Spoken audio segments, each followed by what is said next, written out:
Good evening, everybody, and welcome to a very special Comic Art Spotlight this evening. Hi, Mikhail. Nice to see you as always, and Alfred as well. Nice to see everybody in the chat as we seem to have on most shows. I appreciate you guys tuning in this evening. Tonight we've got our guest is Alan Weiss. And of course, he's got a 50-plus year career in comics, so I think we're going to have a really fun chat this evening. And moderating the chat and running the whole interview will be Scott Dunbier. Scott, of course, is Special Projects Director for IDW. He's brought us all those fantastic artist editions that we've been fortunate enough to have as part of our collecting experience that goes beyond the artwork in our portfolios and helps us really experience the artwork in a very different way. So I'm going to get these guys onto the screen here and get this thing rolling. And here is Alan and Scott. Good evening, gentlemen. Good evening. How you doing? Did you say 50 plus years? It's actually 51. Can I just say arg? You can. So guys, I appreciate you guys both taking the time this evening to do this, and Scott in particular, because I think, well, this is the third one that you've kind of done for me, whether it was on a panel or a special event. So I'm just glad that you're willing to take the time. You come up in so many of our chats anymore. I was speaking with Craig E. The other day, and he was mentioning you, as far as how many times you helped him get artwork in the past. So I'm just happy to have the both of you on screen this evening. And so everybody, thank you for tuning in. I am going to let these two gentlemen take over this conversation, and I'm going to be a spectator like the rest of you. Actually, yes. Who did you say? Craig E? Who's that? Craig Eglin. Oh, okay. Sorry, during the chat he wouldn't let me use his last name, but I just said it now, so the cat's out of the bag. But yeah, he said that you guys had a very long history of you helping him locate artworks that he was looking for. So you come up quite often in our conversation. So, all right, I will bow out and enjoy everybody, and I'll see you guys when this thing is almost over. All right, cool. Hey, Alan, how you doing? Hello, Scott. How are you? I'm doing okay. Trying to get my screen going here. So how long have we known each other? We must have met, what, in the mid 80s, probably? Is that long ago? Yeah. Well, I mean, when did you do that cover with Sandy Plunkett, the solo Avengers cover that I bought from you? Wasn't that that would have been in the 80s? Yeah. I remember we met at a restaurant, me, you, and Sandy, when I bought that. And to this day, I regret selling that cover because that I think you guys really are a great team together. You're a great artist, but you're also, as many great artists are, a great inker. And I think you really enhanced those pencils a lot. I thought you guys really worked well together. But I'll take that. Sandy's not easy to ink, but we have a similar approach to the relative reality of the fantasy. So I think it works. I think it works really well. He paid me the compliment of him thinking that I was the best inker on his work. Kaluda's a very close second, but that's the way that it works. And Sandy and I just, I like him. I got along with him really well. And he only got one chance to ink my work, and that was on a job for you. Is that Ron Lim? That's right. One of the young Thomas Strong stories. Oh. Well, if it's the Ron Lim I remember, I'm not seeing anybody in the chat.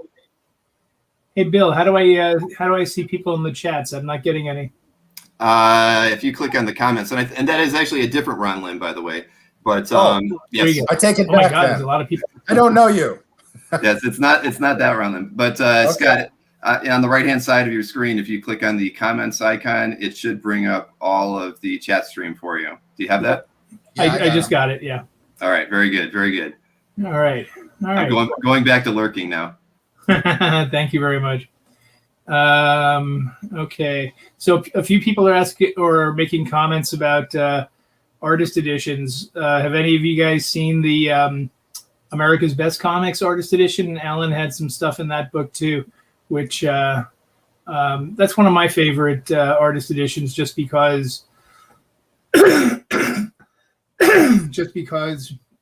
it had such a wide variety. I mean, you were in there, Arthur Adams, Kevin Nolan, Hilary Barta, Sprouse, so many great artists. But so Alan, can you tell me your first work was in, am I right, in 1970 for Warren, or was your first job for Marvel? No, I think the very first work was for Warren. Yeah, but it was 70. It was the beginning of 70. That was the first thing. That was those were two stories that I wrote, fantasy horror westerns. Right, a recurring theme doing westerns. Well, I love them. Yeah, nothing wrong with that. I love them too. In fact, that's the American mythology pre-superhero, is it not? Oh, sure. Yeah, I mean, no question about it. So one guy had a question for you about Captain America 164. Uh-huh. That was your first job for Marvel. I actually don't remember seeing that one myself. What? Boy, you really did your research for this tonight, didn't you? I've seen most of that your. That wasn't my first work for Marvel. That was the first full book. Ah, okay, all right. And it's close to my heart because how I feel about Cap. But Steve Englehart and I were very good friends at the time, and so we had wanted to do things together. And this was the first time we really got together to do one. And so we plotted it together. It was really one of those ideal situations where, what do you want to draw? What do you want to write? And I had the original idea of having it be pirates. I thought Captain America fighting pirates, swinging in the riggings of a ship that's maybe a gambling ship outside the 12-mile limit where all the gangsters are dressed as pirates, was like a perfect Kirby type situation. So we went in to sell it to Roy, and Roy said, pirates don't sell. So we didn't have another idea. We thought it was so good. How could anybody turn it down? He said, pirates. So I said, well, what's selling? He said, well, we're doing pretty good with monsters these days. So let's see what. So I said, I looked at Steve. I looked back at Roy. I said, werewolves. And that's how it went. So, you're lucky this wasn't a DC job, or else it would have been gorillas. Well, that's fine. That's fine. I don't mind drawing anthropoids. But so the person who asked the question about Captain America 164, he said that he's never seen any originals, and he's wondering if you have all the originals to that story. Well, I don't have the cover, but I have. He has the cover, right? But I have all the originals that I got. Yeah. Nice. I was going to say, tell you a little vignette, a little side story about that. On that story, I did very tight layouts. So for some reason, I inked the layouts. They were on tracing paper. I'm only saying this because one weekend, I went up to visit Al Williamson with Flo Steinberg and a couple other people. And we got very friendly over that weekend with him. And I told him, how much of an influence he had been on me, for the reality and the grace of the motion of the characters, the whole thing. And so when at the end of the weekend, he gave me a couple of graphic novels he'd gotten when he was on a trip in Spain. It was Oxtour, a couple of De La Fuentes, a couple of other things. So he says, well, what about something from you? And all I had was, I had brought those layouts to show. And I thought, I can't, this is my first book. I can't give away. But I couldn't say no to Williamson. So I gave him, of course not, as many as he wanted. So he took 2 or 3. And I think, I'm sure about 5 years ago, I saw one of those things on sale. I must have been after they settled his estate. But, geez, to this day, Alex Ross, every time I see him, he says, how come John Romita got in there and jumped on all those Captain America faces? It wasn't just you, pal. I mean, look at all the Jack Kirby faces. He did so many things like that. That he was the guy at Marvel. He was the art police. You know better than I. You worked with him. Oh, well, I absolutely know that. Yeah, I know better than you. One time I went in there and he said, well, Cap's got to have a cute little nose. And I said, I drew the nose. I wasn't trying to draw him different. I just put lighting on it. So John he didn't get any jokes about the artwork. He was very serious about it. So I said, that's Captain America. He says, look at this one. That's not Captain America. And I said, how do you know, John? He's wearing a mask. He just looked at me deadpan and thought, it's one of these kids, one of these hippie artist guys. Seriously enough. But John and I always got along. Every time I went up there, I used to hang out with him and talk about artwork. And one day, we were talking about how you learn anatomy.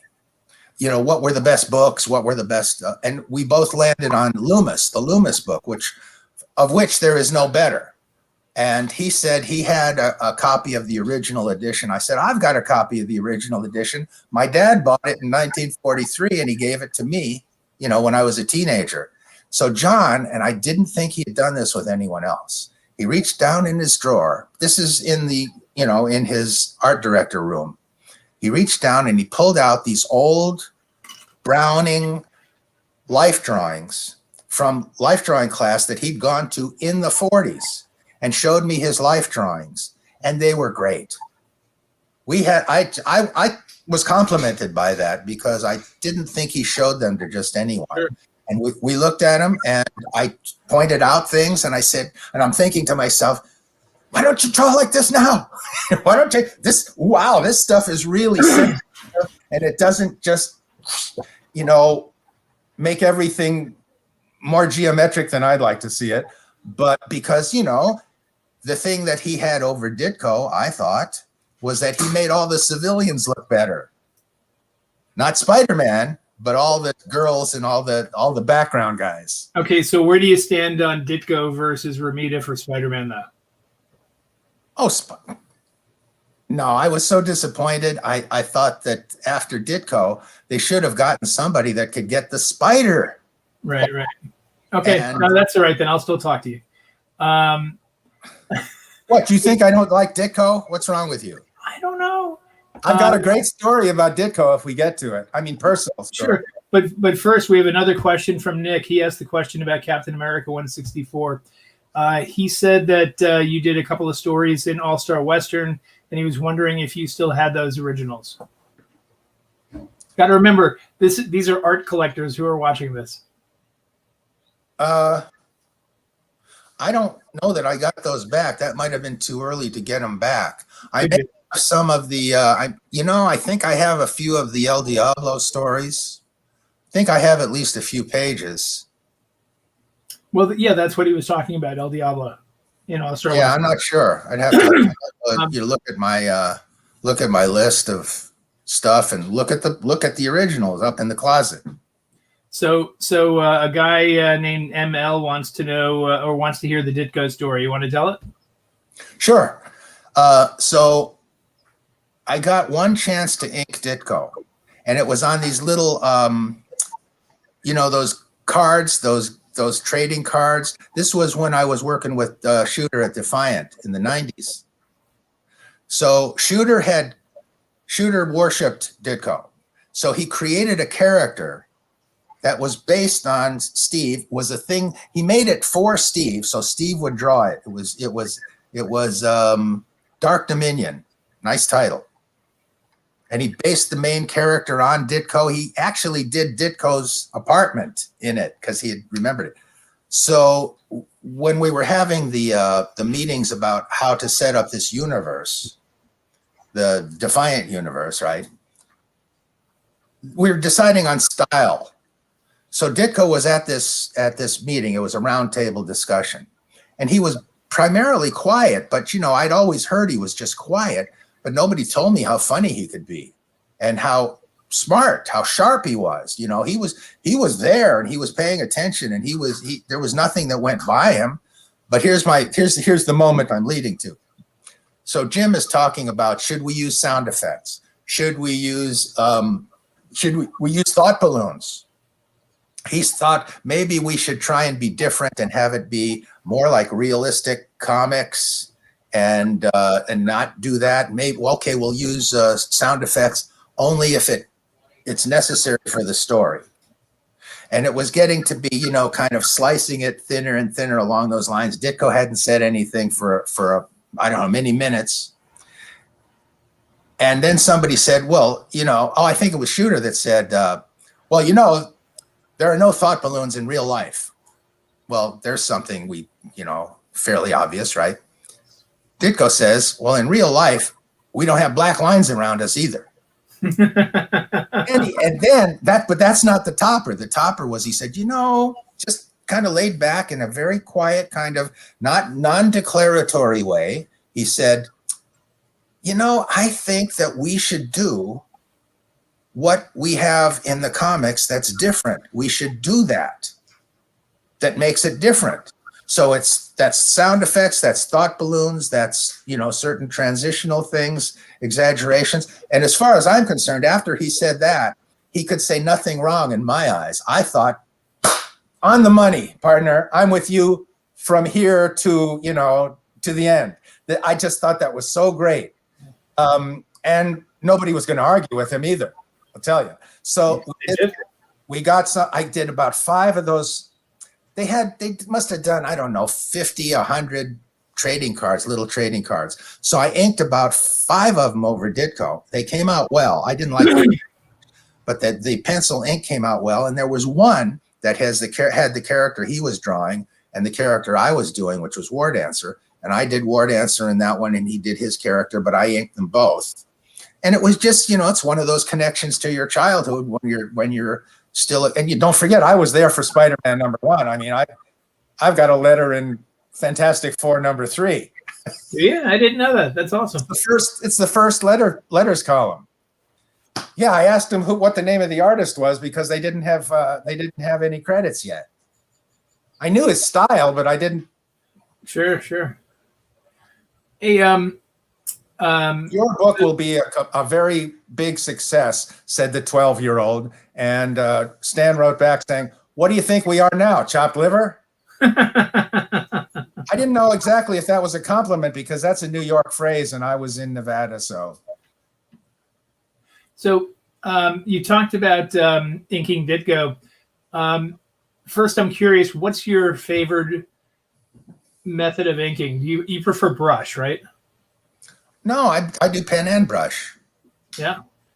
It depends what's appropriate.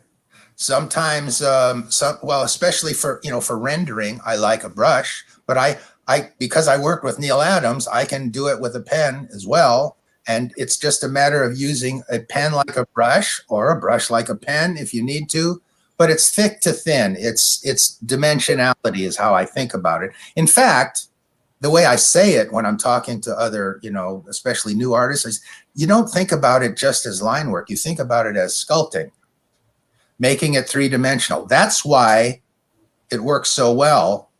The inking works so well on someone like Sandy, because if you just ink him like just an inker inking line, you'll flatten out everything that he's got there. It's on my own pencils as well. I'm never happy enough. They always look more dimensional in the pencils than they do in the final inks. But same with Starlin. With Starlin, his style is completely different than mine. But when I go in there, I'm looking at you, Scott. Should I be looking at you or should I be looking at myself into the camera? So,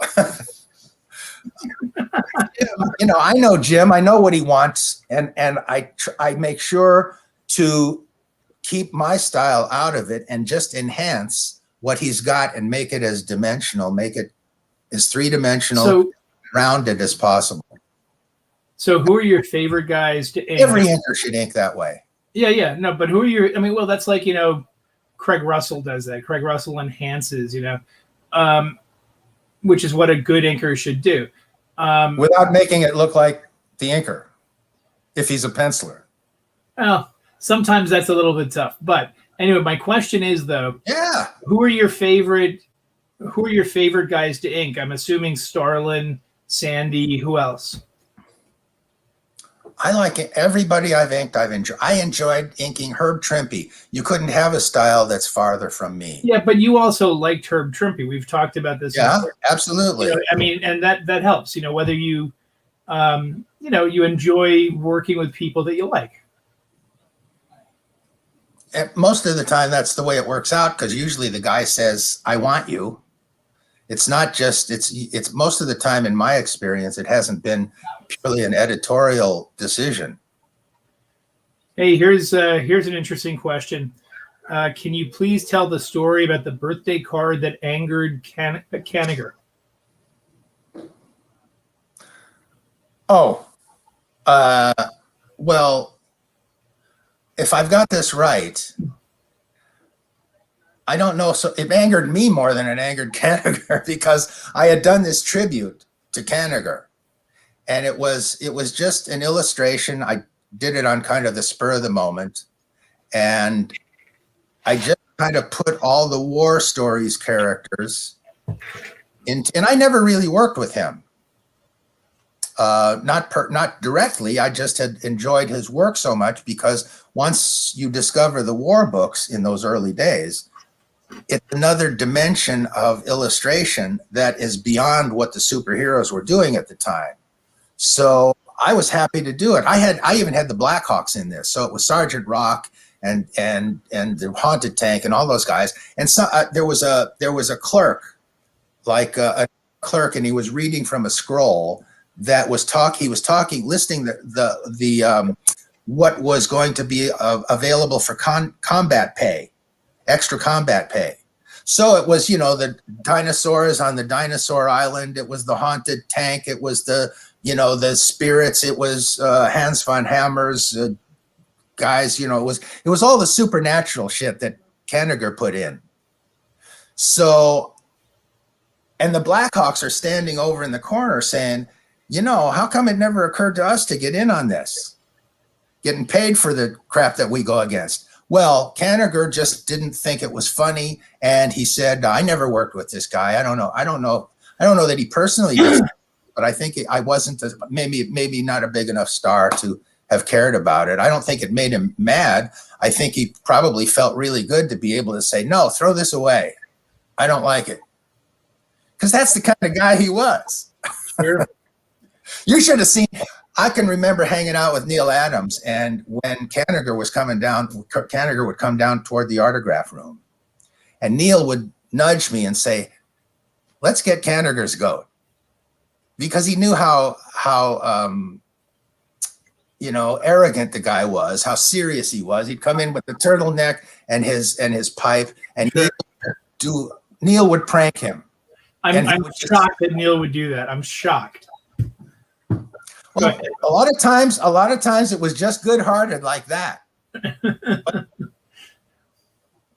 But it was kind of nice when you're one of the new guys to be included at that level. Here, watch this.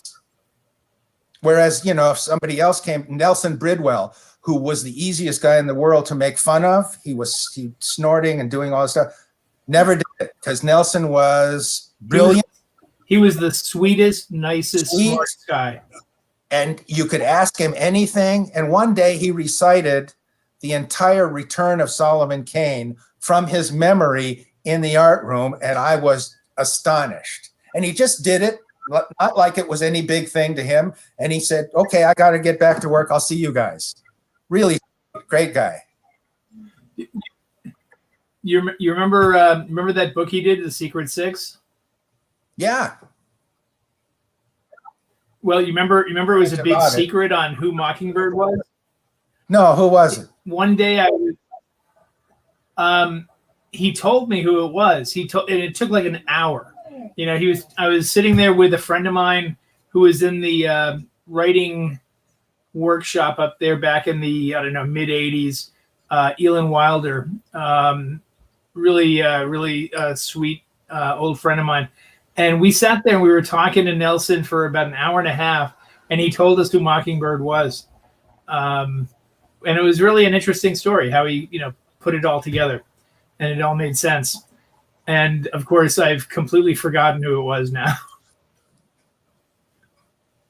Well, then you have to leave the room and go look it up and come back and tell us what it is. Well, I can tell you one thing. One point was he said that Mockingbird was an American bird, and that so the character was an American.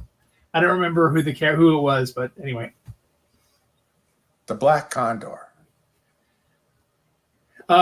So I got a couple more questions that aren't on the chat. Will there ever be a War Dancer graphic novel or a new War Dancer series via Kickstarter? Somebody in the chat actually was asking if you owned the rights to War Dancer also. Yes, I do. Okay. And I'd love to do another. I really would like to revisit that character. That character never got to where I wanted him to be because we were involved in the company-wide continuity, and I knew what I wanted to do with him as soon as we got past it. The nice thing about it is that even though these weren't officially, the Defiant characters weren't officially creator-owned, when we knew that Defiant was dying, Shooter personally wrote off the rights to War Dancer and all the other main characters that I created for the series, including Billy Ballistic and Raven Mad, who I would like to spin off into a whole series of his own. And he's a character in another concept that I'm writing right now. But I love that Raven Mad character, and I think there are a couple of others, but Billy Ballistic, that's another one of those happy kind of accidents, because originally that was based on being in an office at DC with Paul Kupperberg when we were talking about doing new versions of the Fawcett characters because they wanted to keep the copyrights. So I thought, well, Bullet Man, I just think Bullet Man's such a great name, even if it's a little out of date. I just thought it was a cute name, and I wasn't about to do a guy with a pointy head, but I thought, well, let me see if I can come up with something for Bullet Man. And I did. I came up with, I thought, an original angle on it and two variant names just in case they didn't want to do it. Then I'd have it for my own self. So they never did the part, so nothing ever happened with it. So I said, well, I've got two names I'd love to use. Billy Ballistic was my favorite, and the other was Johnny Arsenal. So now, well, let me ask you though. So you were talking about doing Fawcett characters. Is that how you wound up doing Shazam and Captain Marvel? No, Shazam was way before that. Shazam was like 77, is that right? 76, 77? 76, 77, yeah, when I got back from California to New York. Yeah, Bill, we have a couple of, yeah. It's a beautiful piece of art. Well, I just heard how much it's selling for. I hope so. Yeah, what's it going for now? I heard 20,000. Yeah, that's what you told me yesterday. Well, but maybe with any luck, it'll be owned by a friend of mine. So we'll see. Oh, is he going for it? I don't know. I hope so. Then you can visit it. So I have another question. A guy wants to know if before you move on, is an artistic. Scott. Before you move on, let me just throw in at least parenthetically that if you're asking for how did I get connected to Shazam, I think it had to do with the cross between Nelson Bridwell and Vinnie Coletta when they were thinking about getting somebody to do a bit of a more realistic take on the Shazam characters. And that's the closest I can remember. But I remember that when I was offered the gig, I didn't care so much about doing Captain Marvel. I really wanted to do Captain Marvel Jr. because, you know, because of the earlier artwork. Mm-hmm. So, you know, Mac Raboy, easily one of the best 5 Golden Age artists. I don't think anybody would dispute that. But and the Captain Marvel, the version of Captain Marvel himself, what I had in mind, I don't know if you're interested in this, but the first I ever saw Captain Marvel was in Wally Wood's parody in Mad Magazine of Super Duper Man, and there was Captain Marvels. Sure. And so it was #1. It was a cartoon version of Captain Marvel that Woody did, but he put all that lighting on it that made it look fantastic to me when I saw it. And I saw it in black and white first. I didn't even know that there'd been a color Mad Comics yet. So in essence, I was doing an homage to Woody, but of course I was doing actual exaggerated size anatomy and lighting for what he was. But I wanted to get that flavor because I just thought that the original Captain was not that interesting looking. Hey, let me ask you a question. You had to match him up with Marvel Jr. too, in terms of reality. Well, I mean, I'm sure you know this. I'm a huge Macro Boy fan. I actually used to own a master cover. But you know, something I've never noticed here. Were you influenced at all by Nestor Redondo? Well, I can see a little bit, I think, on that cover with Shazam. I don't even know that. Well, maybe Redondo was around by then. If anything, the only thing that could be what? Not drawing, but inking. But I was influenced by all the magic Filipinos, as I call them. I mean, all those guys and Nestor is the father of them all. Their brushwork was phenomenal. It was magic. Rudy Nebres, Alex Nino, who's the other one? Alex. Oh, there's another one that's right up there with Redondo and but in any case, Nestor Redondo. Wrightson Kaluta and I are in Joe Orlando's office when the first piece of artwork of his comes in. It's a cover. It's a cover for a Wrightson story in House of Secrets Mystery, whichever one. It's the guy running with the bat on his, kind of attacking him. Yeah, yeah. And just for fun, Orlando shows it to us and he says, "Who do you think inked this? Who do you think did this?" And it wasn't signed. So we're looking at it and he has no idea who it is. And I'm looking at it and I'm looking at the inking and I said, "Reed Crandall on his best day?" And Joe was having so much fun because he knew we couldn't get it because we'd never heard of him. We'd never seen him. And that was how I was introduced to Nestor. Nestor, as they called him. Nestor.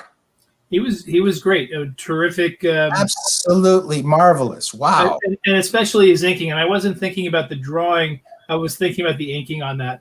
And then and Nino. I'm sorry. Did you want to say something about the Redondo? No, go ahead. And it's not I was just going to say Nino that as much as Alcala. That's the one I couldn't remember. I'm sorry. Sure. Guys ink like engravings. And that's why they ink that way, by the way. You know that. But honestly, my favorite of all those guys is Alex Nino because, all those guys have I disagree, but that's sort of a style. They have a style. But Alex Nino, on his best day, nobody can touch him. That guy, if you look at like nobody could touch him how? Nobody could touch him how?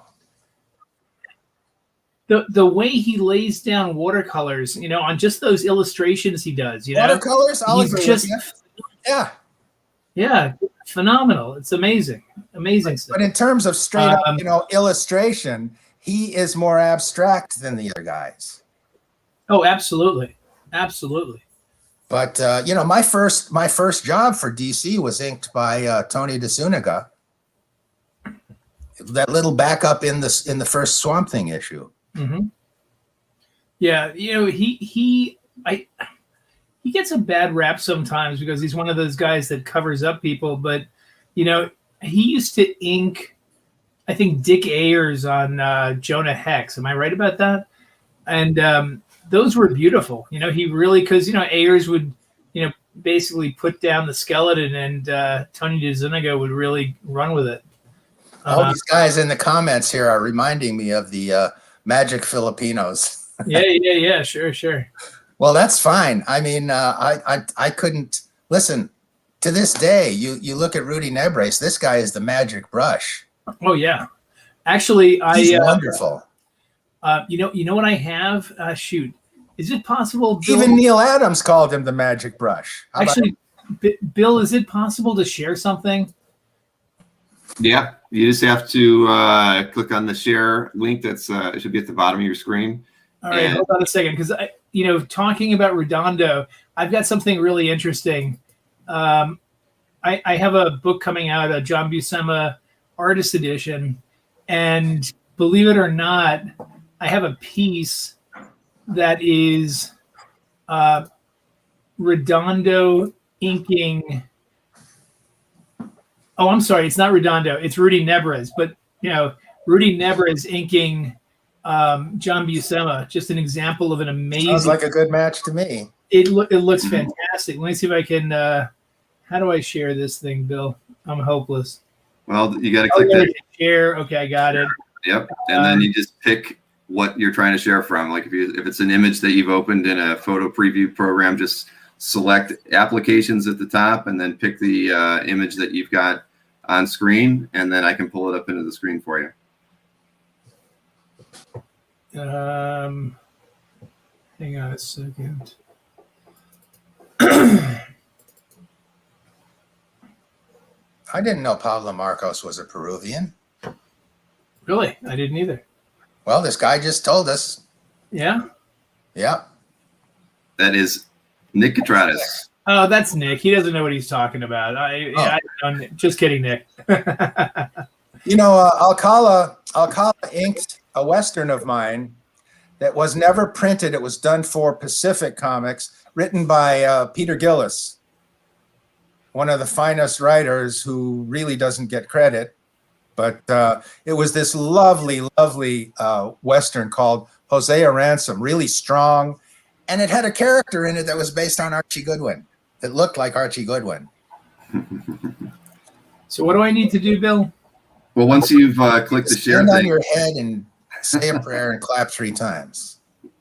Once the share pop-up happens, there's a tab at the top that says applications. You click that, and you should see anything that you have open on your computer. So it's something that says applications. You know what? I'm just going to share my whole screen. I don't care. Oh wait, is this it here? Screw your screen. You might be better off. Hey, watch your mouth. Okay, so I'm just going to. You watch my mouth. Am I sharing? Well, I can share it. I can't make it any larger than that, though. Is it very? I can't see it. Oh well. Yeah, never mind. But it's beautiful. But that's okay. When you're interviewing him, you can have that illustration back again. You'll be prepared. Yeah, the John interview will be next month. We're all waiting for that one. All right, I'm gonna disappear for a few more minutes again until you need me. Thank you. But okay, so let's see here. Okay, so a guy did want to know if Reed Crandall was an artistic influence on you. How could he not be? If you know him and you appreciate him, how could he not be an influence? He's one of the greatest. He's certainly, when I mentioned the 5 guys from the golden age, we're talking the 40s. If you don't include Reed Crandall, you don't know what you're talking about. I mean, Crandall, Rayboy, Fine. Eisner. Eisner, yeah. It's Eisner and Cole are kind of in a place by themselves. I'm thinking of the illustrators, but but as in terms of greatness, absolutely equal, genius, but come on, what the first people that brought Hal Foster level illustration or Alex Raymond to comic books, Crandall's right there with them, right? It's like a handful of guys. Crandall and Lou Fine. I mean, if you look at Crandall's work on those national covers, the one with Uncle Sam rolling up his sleeves, just phenomenal. The Lou Fine stuff. I also, the Dollman stuff. The guy was just a ridiculously talented artist, Crandall, as was Fine. Well, it's 10 years ago now, but the reason I took a job to do for Eric, Eric at the Image, Eric Stevenson. No. Larkin, yeah. Larson. Right. Larson. Okay, yeah, close enough. Larson. Okay, so he's doing these next issue project books that were going to be the next issue of books that were canceled. So when they were going to do the Crack comics, I really wanted to do the Captain Triumph story, all because of Crandall. There's no other reason. It's not like he's a great character as such. So so I got to do that. I got to do the cover and write and draw the story. It's a short story, but I really liked it. I especially liked the idea, the flavor of it. So if the guy that asked about Reed Crandall doesn't have it, he ought to find that story. I think it's kind of cute. Cool. So I have a story specific question from somebody. There was an issue of Daredevil number 83, The Widow Accused, and he wants to know what the circumstances were surrounding that issue and how you were assigned to it, since it was basically you and Alan Weiss working on it together. I'm sorry, you and Barry Smith working on it together. Yeah, well, with Bill Everett inking. Yeah, that was a surprise. I think it was mostly that Marvel was ready to start putting me on full issues, but they wanted to be sure about the layout part of it.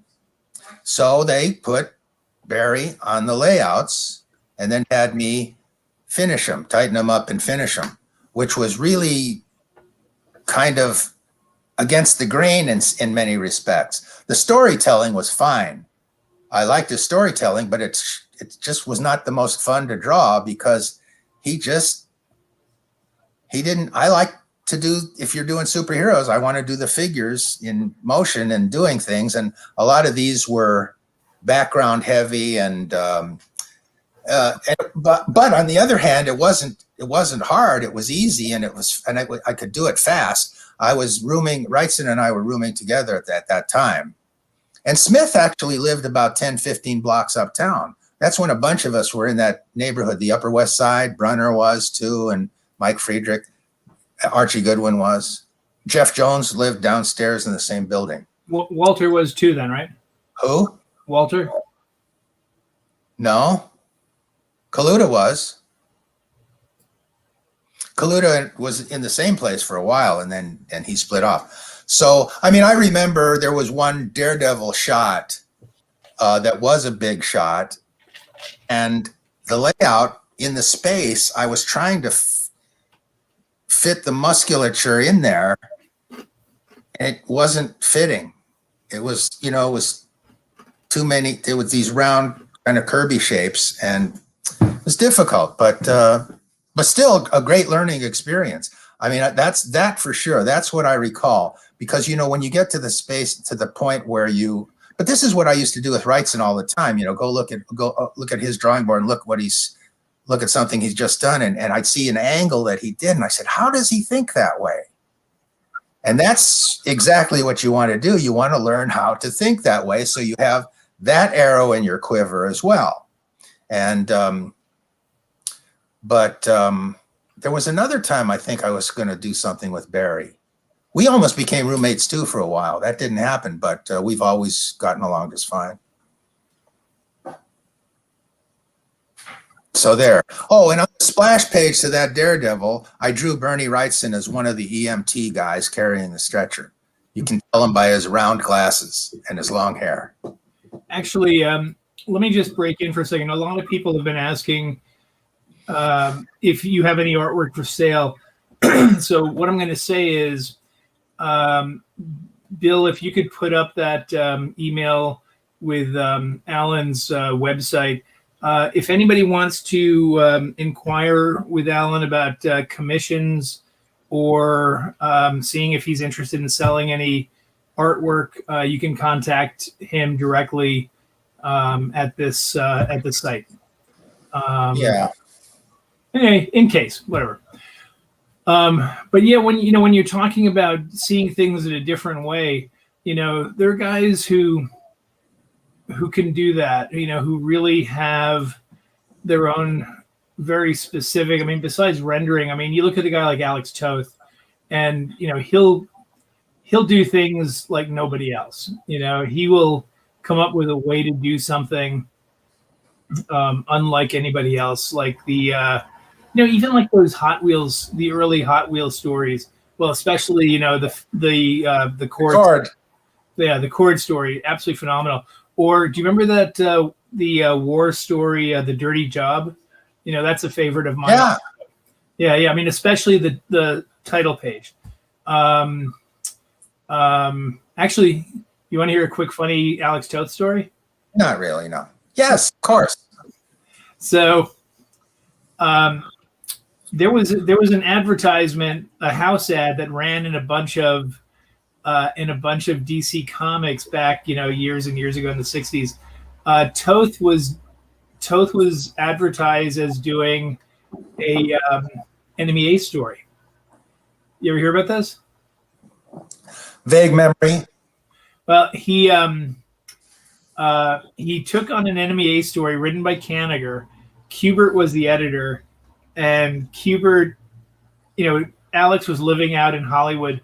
Kubert sent him the script and said, Alex, draw the goddamn script, okay? Don't change it. Draw the goddamn script. If you don't, I'm not going to print it. And so he sent the script, and Alex turned in the job, which was completely different than what the script was. And Kubert sent it back to him. And it was never published. And I asked Alex about it on one of the trips when I went out to see him. And he said, yeah, I got it back. I put it in the trunk of my car. And, a year later, I looked at it and it was all moldy and silverfish got at it. So I just threw it away. And then I was talking to Kubert and I told him that story. And I asked him, is that how you remember it? He goes, yep, that's exactly how I remember it. When Starlin and I were out in LA doing animation, I was at Hanna-Barbera, and I would get all of the secondary characters to the main characters that Alex did for each show. He had the main character design books, but I had access to all of his design books, which were, each one was 500 pages, and there must have been, I don't know how many. I just Xeroxed them like crazy. So there was that much connection with him. Hey, shout out to Scott Braden. How you doing, Scott? So, but there's a lot of Toth stories, and there's so many guys that want to be Toth, and nobody's done it yet. Sure. Yeah, he was an original artist, an original guy. Well, the way I look at that, there's another question here, and it says, Go ahead. I was just going to say that most of the ones that I've seen attempt it do a similar thing to what is done with Kirby, where you try and do Kirby, but you didn't get there the way that Kirby did. So when they do, in other words, he knew the actual before he simplified. Same goes for Toth. So you've got people trying to do these simplified, black to black and white compositional, and they just fall flat because Alex, no matter how much he simplified, always has the construction, the structure, and the knowledge of the structure, including clothing, including the lighting. It's like when you see an artist at a show and they're giving you, you're doing a portfolio review and you're looking at their work. And I don't know how many times I've said to guys, listen, the last thing you want to do is learn anatomy from Jim Lee or learn anatomy from, who named the artist. You want to learn anatomy. All these guys like Jim Lee knows anatomy, not because he copied a comic artist, but because he put in the effort to learn where the muscles go and how to put it together. And, you can't, and that's the same thing, really with what you're saying, there's no faking. You gotta go and do it, not just put in, a couple of lines here that you think show a muscle that don't really. Every one of these How to Draw Comics books do exactly that. They show you just the geometry and no organics. Right. No, I still talk with artists about, well, which do you think is still the best anatomy book? And it always comes down to Briggs and Bridgman. And maybe, who did you say? Briggs. Austin Briggs? Oh, wait, no, I'm sorry. No, Bridgman. Bridgman. Right. That's what I meant. Yeah. But the one guy you really don't want to look at, I think, is you don't want to look at somebody like, what's his name? The Tarzan artist. Yeah, I knew you were going to say that. That's what was going to be next. Right. I mean, dynamic drapery. Oh my God. Did you ever see the parody in Mad Magazine that Wally Wood did? Tarzan brushing his teeth. Oh my God. It's like he's doing. That's Bern Hogarth. Yeah, Bern Hogarth. Right. Well, but let me just say this. I had his book when I was a teenager. And I'll tell you, as an entry book, it's very valuable as long as you don't stop there. Right. As long as you can he gives you all the basics. He gives you the geometric. Figures move naturally at all. But here's something that I share this with everybody. I know, Milgram. I talked about this with Ross. I talked about it with a bunch of guys. There's a diagram of how to set up the back muscles in Bridgman's book. Excuse me. In who did I just say it was? Hogarth. In Hogarth's book, there's this. It's how to do the back muscles. It sets them up in an M shape from the spine, and it's great if you start there. But if you don't go past there, you're just going to end up with a bad Hogarth drawing. But there are always gems. I think there are gems in just about everybody's book if you're open to look for them. But still, the old Bridgman books and the Loomis book is wonderful. It's the most elegant. The way that it's, when I was talking to Rich Buckler just a couple of years before he passed. We're talking about the old days of you looking at this when you're a kid and you're really trying to learn it. And he would do these little cartoons in the margins of characters talking directly to you. And I remember for the back muscles, he drew this little owl, like a bird with the mortarboard and the graduation, and he's pointing right at you. He's pointing right at you. And he's saying about the back muscles, he's saying, he's a tough old bird, but if you stick with it, you'll get it. And Buckler and I had a really big laugh over that because you don't forget it once you've seen it. You ever see Jay Disbrow's? You ever see Jay Disbrow's work? No. Jay Disbrow, he was a golden age artist who was really awful. But his stuff, he reminded me of, you could tell that he looked at a lot of Tarzan. He learned how to draw by looking at Bern Hogarth Tarzan. I used to see it, but when I first saw some Mexican comics, it looked to me like all of them learned their anatomy from Hogarth. You know, actually, here's a funny story. I was talking He'll to be the judge of that. I was talking to Michael Moorcock because I had heard that one of his earliest jobs was writing the Tarzan newspaper strip in England, but they only had German proofs. And so when he wrote it, he couldn't speak German. He didn't have translations. So he basically wrote brand new stories just from the art.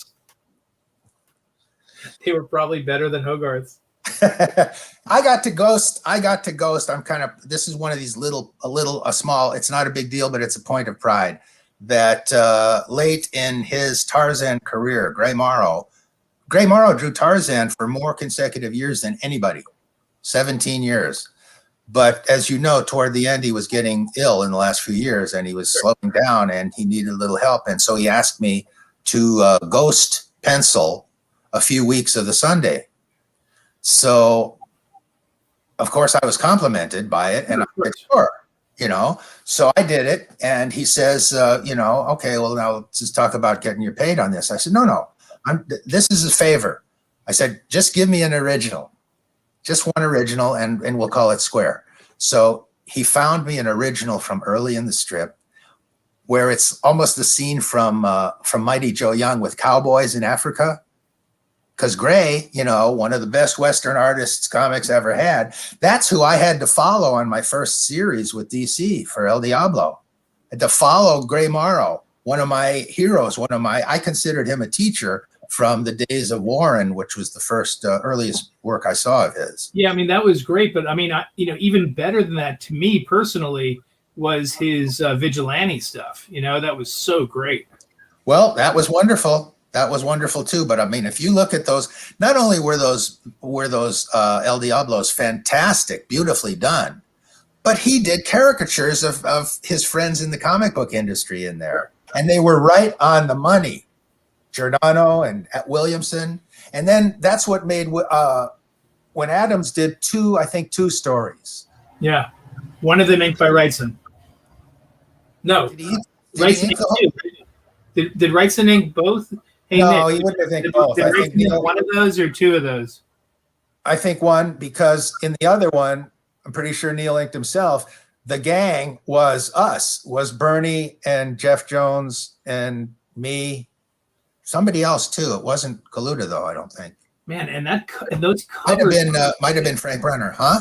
I said, and those covers that Neil did, Neil can draw. He did those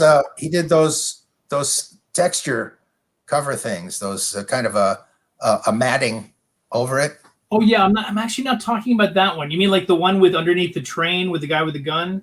Yeah, that's a great cover. No, but I'm talking about like the one with the horse rearing up and that beautiful like dry brush.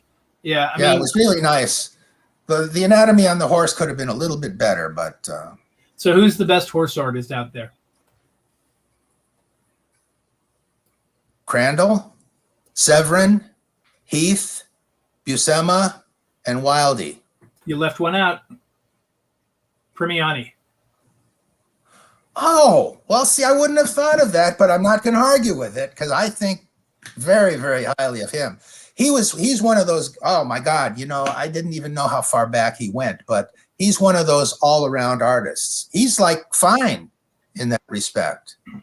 And he's one of those guys, Neil could be pretty rough on people. But when there was an artist that he said, this guy does everything, and Premiani was one of them that Neil said he's one. He was just talking about the Apartment 3G strip at the time. But you know who else he said it about? This I liked. Kurt Swan. You wouldn't have expected it because he wasn't. I'm sorry, I lost you there. What? Kurt Swan. Could you repeat that? I lost it. All right. Kurt Swan. Got it. Because Kurt could do everything. I was more of a DC guy when I was a kid, so I love Kurt Swan. I used to love his Superman. Oh yeah, really nice. But Do you agree Hey, with Bill, my could we show assessment a about few the more? horse artist? Scott, before you move on, cavalierly and Okay. with continuity, how about who I suggested as the 5 best horse artists? I think they're great. I love all of those guys. Even Doug Wadley is a great horse artist. Wildy? Oh, yeah. Yeah. I mean, did you ever see the Rio book I did? Sure. Both of them. No, I did one book. But there are 2. I did one. It's the complete Rio, including it's both books? It's 3. It's including the unpublished one. I have it. Yes. I love it. Oh yeah, come on. I look at that all the time. That's just so. And I got to meet him in California when we were doing the animation. Hey, Jose. Hi, Jose. How are you? Is that? Yeah. That's. Oh my God. Okay. I'm sorry. I should. Jose. Another guy that does horses. I have to embarrass you today because you are absolutely one of the greatest artists working in comics today. And yeah, but on Westerns, sweetest, nicest guys. Period. That's true too, but there aren't that many guys that do Westerns anywhere near as well as Jose, and that's why I was so happy to have him on the inks on the Batman. I feel so fortunate to have lucked out on that one. And let me tell you really quickly the story I heard. And Jose, you can chime in and tell me if I've got this right, because this is the way I heard it. I didn't hear it from you. No, but I told it to you when I saw you at that art show after the book was published. So originally Rubenstein was going to ink this book, but he had a conflict. There was a conflict. And a couple other people wanted to ink it. And I just couldn't see it. I just didn't think that they could do it. And he said, well, I'm gonna see if I can get García-López. And I said, really? Fine. No argument from me. Of course. He comes back to me. He says, Jose's going to do it. He said he had two things that he was offered at the same time, conflicting. And I said, so how did he make up his mind? And according to this editor, which was Denny O'Neill, he said, well, Jose looked at it and he says, I like the horses. Now that's the kind of compliment you want. Doesn't get much. I mean, Jose did, of course, really some of the absolute best issues of Jonah Hex, the ones that he inked himself, because, I don't care who's inking Jose, I love Kevin on Jose, but nobody beats Jose inking Jose. I'd like to ink him sometime, but I'll tell you something. You see, he's the kind of guy whose work an artist looks at and can feel really bad, saying, "Oh, I don't know. Did you ever see the science fiction strip, his own character thing that he did, the Star Raiders, was it? Oh yeah, of course. With his own color. It was all painted. Wonderful. It's just so good. It's the only guy who I liked inking Jose was Villagrán. On Atari 4. He's my favorite. Let's see.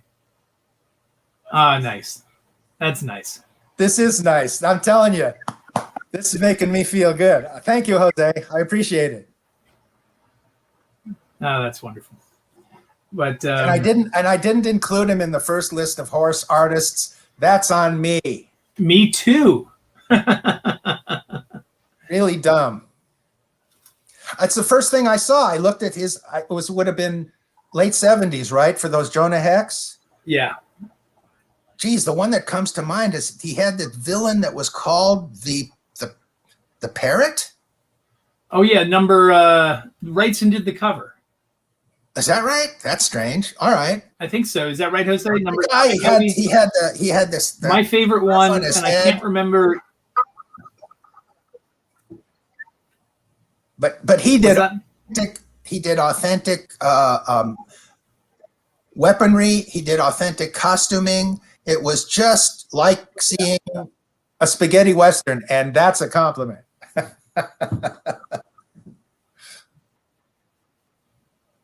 Papagayo. That's it. Absolutely. That's it. Man, that stuff, that makes you have to go and hit the books again and study up and say, I don't know, this guy, he's kind of magic. Okay, I'm gonna end this love fest here, Jose, and just say you are absolutely one of my favorite artists, and obviously one of Alan's favorite artists too. Thank you very much for joining us. Anybody I talk to, and if they disagree with me, pow. Anyway. Hey, Jose, if you get a chance, I'd love to ink something, anything. A single drawing, a cover. Let's see if we can set something up. Both ways. A commission. Bye, Jose. I look forward to seeing you sometime at a show after the world opens up again. It's always a pleasure to see you. Oh, he's such a nice guy. Oh, the nicest. Actually, I'm going to tell one story about you, Jose. I don't know if you're still here, but Brian Boland was up at DC one time back in the early 1980s, and Brian's a really very nice guy, obviously a talented artist. He's very reserved. He's very reserved. But the story that I heard was that Boland, that when he met you, Jose, he was just, fawning over you. I think him and Dave Gibbons might have been together and just saying, "Oh my God, we love your work, man. We love your work." Anyway, he probably did that thing with his eyebrows where he just goes, Hey, Bill, I'd like to show some more of Alan's artwork. We've shown some. But how about the Avengers covers and, maybe the calendar pieces and a few other things too? So, Alan, why don't you tell us a little bit about how this came about? Because this is a two-part story that you drew that Shooter wrote this one, right? Yeah. Shooter recruited me. He had said, Shooter and I were supposedly, we were working on and going to do a 12-issue Submariner series that I was really excited about because he's my favorite Marvel character. And I had drawn the first 2 issues, and the thing never happened because Jim never got to writing it, but it was going to be good. And we had some terrific ideas for it. In fact, he was going to, because it was taking so long to write the first one, I was going to write the second one. But as that was happening, Jim said to me, "Gee, I wish I'd had you on one of these previous issues of the Avengers." It was the court-martial of Yellow Jacket. He says, because, I like the way you do facial expressions. And since it was mostly a story about trial until the end, there wasn't that much action in it. You can put action even in stills and photographs. And so since that one didn't happen, this did instead. That's how that worked. And Jim had the idea for the main story. I remember saying, "Can we put the Silver Surfer in it? Because I'd like to do him." He said, no hesitation. He said, "Sure, let's do it." And he put in characters that really exist in New York, like the guy that's playing the drums on the subways. That was a real character that did do that. And we just did little stuff like that. It was a lot of fun to do. There was no problem, with it. And although I remember Starlin gave me some criticism on these 2 covers. He loved. Yeah. What did he say about them? He said, "Well, why would you do 2 covers that have black in the background?" Now, commercially speaking, that makes perfect sense because you wouldn't want them in the rack to be for the readers to confuse one issue with the previous issue because it's got a black background. And I have to tell you, honestly, that just never occurred to me. I just never, I guess I didn't think that commercially. He was right, but I didn't really notice it until he said that. And I thought, oh, well, geez, you're right. You're right. But on the other hand, aren't most of the guys that really buy the Avengers, don't they just pick it up and see what the cover is? And if they don't have it, they buy it. I mean, that's how I was. So, But it's interesting the things that you remember after hundreds of years. Hey, I'd like to take a look at an interesting commission that you did. It was a Batman Shadow piece. Oh yeah, which I think is a really cool looking piece. If you could put that up, Bill. Yeah, this one it's great. I mean, now did you actually put that logo in yourself, or did the guy who bought the art? The guy, I can't think of his name. Pauline, do you remember his name? He got a bunch of commissions from, I know Chaikin and I think Kaluta and at least 4 or 5 others. And so he put this logo on all of them. As far as I know, he just told me he was going to put the logo there, so leaves the space because he wanted to do the DC thing and the price. So he had this, he wanted to do these 2 characters together, and I'd never really gotten to do the Shadow. So I jumped at the chance. This is a really nice commission. When did you do this? How long ago? Doesn't it have a date on it? I don't remember. Maybe I can't see it. It's too small on the screen. I would think like 10 years ago. Early 2000s. Okay. Yeah, really nice piece of art. I could be wrong, but yeah, so, we were gonna maybe do another one. He wanted a Pellucidar. I hadn't revisited those characters in a long time, but I would have been happy to do it. That didn't quite happen. Maybe it still will. We'll see. All right, Bill, can you put up the 2 pages from Big Apple Comics? So this is one of my favorite comics. I actually wrote a thing on Facebook about it recently. It was put together by Flo. Steinberg. Flo Steinberg. And it's a wonderful book. It has stories by. It probably has Wally Wood's last great story. There's a nice 3-pager by Williamson. Also, there's a Neil Adams story that's like a jam story between him and Ralph Reese. Alan, you did a 5-page story. Now, you penciled and inked it. And is that your brother, Howard Weiss? I don't know who Howard Weiss is. Is that your brother? My brother. Yeah, he lettered it. One thing I asked Pauline about this a while back, and I don't remember if she answered me or not. I don't recall. Rick Bryant said that you drew him. Is that Rick Bryant? Yeah. I mean, right. It's not meant to be on the splash. On the 3rd panel, you can really see it does look like him, and a little bit on the first panel. But no, I was in California. I was in Vegas at the time. I hadn't gone to California yet, so I had Rick take a bunch of pictures in Battery Park, so I'd have the Battery Park reference, and he took pictures of himself. So where I could use them, I used them. I wasn't looking to do a photographic version of him, but it's damn close. I mean, it really is. He was wearing those bell bottoms. I think I made my guy a little more muscular, but I wrote the story, right? Right. Sure. So the story. Oh, go ahead. No, you go ahead. People would rather hear you than me.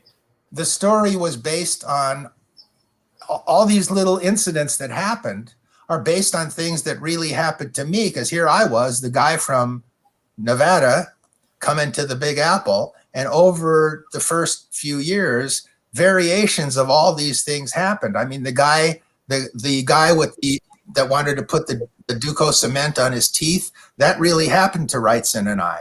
I used to always go down to Battery Park where that eagle is. I used to climb up on it. I could show you some photographs of me sitting between the eagle's legs up on that statue. That statue, that eagle, that's the War Memorial at Battery Park. The statue faces, the eagle's head faces directly straight out to the Statue of Liberty. I think this second panel shows the Statue of Liberty, right? So it was my favorite place to be. Yeah, that's right. The PowerPoint of the island, and every time, like when Starlin and Engelhart and Milgram and I would be prowling the town, a lot of times at about dawn, we'd end up somehow at the very bottom of the island at South Ferry. A lot of stories were conjured up at South Ferry and the immediate area around there. Bowling Green, the customs house that has those 4 Daniel French statues out in front of it. But how I got this job, I can't exactly remember. I don't know why. I don't know why Flo asked me to do this, because when I think about it now, I think, who in the hell was I, given who else is in that book? I mean, really, that's some fine company. I mean, the only other contemporary, I think, with me is Ralph. You know, it just goes to show that she had a good eye for talent. I'll take that. I'll take that. But that, you know, that story that you briefly mentioned with that split in the middle, that has Neil Adams doing the one side and then Ralph Reese doing the other side, and it's Larry Hama wrote it, didn't he? Yes. That is a damn brilliant piece any way you cut it. It's great. For looking, the continuity, and the way that it shows upside downside, that thing is a damn classic. Herb Trimpe's got a lovely comic strip in that book. Two. This was done in Ant 2? Yeah. Well, I remember the biplane one with King Kong. But he has another one before that also. I forgot what the other one is. The biplane one is the better one. Archie Goodwin's in there. Yeah, that's right. And Woody has one of the best lines to quote ever in that book. What am I thinking of? I know completely what you're thinking of. Beat me, kick me, you know, do whatever you want. You're my idol. I love you. By the way, your older stuff was better. Your old stuff was better. So, you know, we had meetings at Flo's place while that book was happening. And so there you have, you know, you're sitting there, and after a while you're thinking, maybe pinch me, because Wally Wood, Trimpe, like I say, it was not my favorite drawing style, but it was delightful. But as far as a human being, can't top him. Can't top him. Sweet, nice, and he figures in that other story that we talked about that had to do with this thing that Wrightson wrote in the studio book. So I'm proud to be in you know, Big Apple Comics. It was New York's answer to the California undergrounds, and then after that, there was a whole group of New York expatriates that went to California, overground artists, to break into underground, or at least something where we could own our own characters. And that was Brunner and Starlin and Engelhart, Friedrich, and me. I used to love Imagine and Star Reach. That was a great line. You know, I mean, you know who else did really nice work? Michael Gilbert did some really good early stuff. Oh yeah, delightful stuff. Yeah, before he did Elric and other things and Mr. Monster. You know, Starlin wanted to do a book called Dark Fantasy that would have been like a Warren book, but with no censorship. It would have been an underground version of a Warren magazine, adult stories, black and white, magazine sized, and we were gonna I had a character ready to go for it. You know, I mean, Starlin basically did some uncensored stuff for the first few issues of Epic. I mean, there were some really hardcore things in there. I mean, when the guy's like, you know, well, anyway, I'm not gonna say what the guy's doing to the devil, but oh, well, you know, Jim's always at the front of whatever's about to happen. Sure. He can usually make it happen where a lot of other people can't. So I want to move on to another piece of artwork, a piece that I always loved, the Master of Kung Fu Splash. Can you put that up, Bill? You know, I thought Milgram definitely was a good anchor on you. You know, Al definitely, I think, caught the, and please tell me if you disagree with me, but I think he caught the feel of your work. No, I don't disagree. And not only that, you ask him, he worked his little heart out, because, and I take that as a compliment, that he did the same when he inked the story for you later on the Young Tom.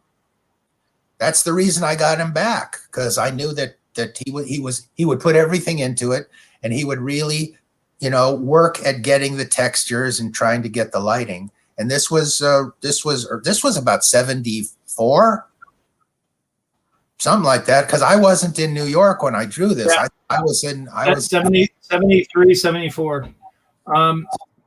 So, but you know how the character was created, right? No. Well, originally a whole gang of us were big fans of the Kung Fu TV series. And a lot of us would get together on those Thursday nights, sometimes go up to Connecticut to Englehart's house. A lot of times we'd go to Linda Lessman's place, which was in the 30s on the East Side. And it would be like a party to watch Kung Fu.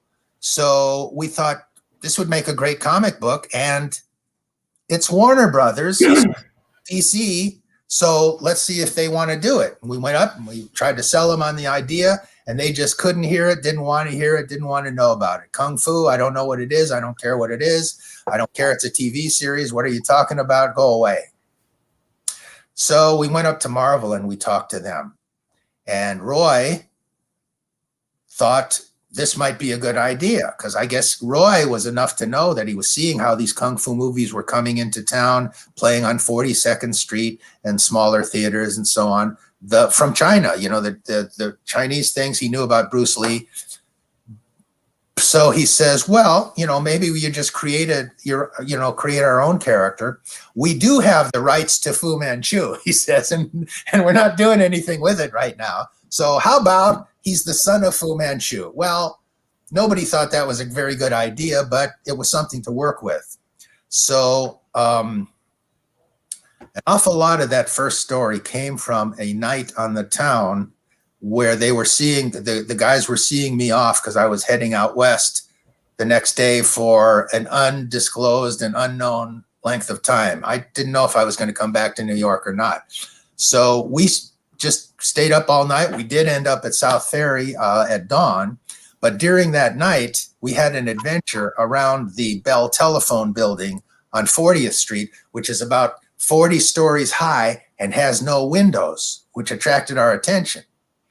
So it just has two little vents. Other than that, it's a flat, it looks kind of like a giant monolith. Well, it turned out that's the telephone company where the transatlantic cables come in. And so it's bomb-proof. It's like 6 feet of concrete, 3 feet of solid steel, and another 6 feet of concrete on the other side of it. So it's bomb-proof. And we said, well, so that means it can withstand practically a direct hit on Manhattan. Yeah, but it still has those little vents there. So eventually the radiation would get through and was still manning the phone lines maybe a week or two later. Anyway, the guy we were talking to was this little rent-a-cop. He was from the Burns Detective Agency. I just never forget that. It's not important, but he was he was Hispanic guy, and he said he was just happy to talk to somebody in the middle of the night once he realized that we weren't burglars or terrorists or something. So we're talking to him about this and that, and Englehart asks him, oh, in this Kung Fu, since this is up here, that's why this came up. There's a panel where in the background you see Starlin, Englehart, Milgram, and me walking down the street. And I swear that's how Starlin walks. He's got the cigarette, long hair. I've got kind of the same cap. This girl, I had an idea that was a bit of an Asianized version of Barry Screenis. So Englehart says to the guy, what does the Burns Detective Agency say to do in case of atomic holocaust?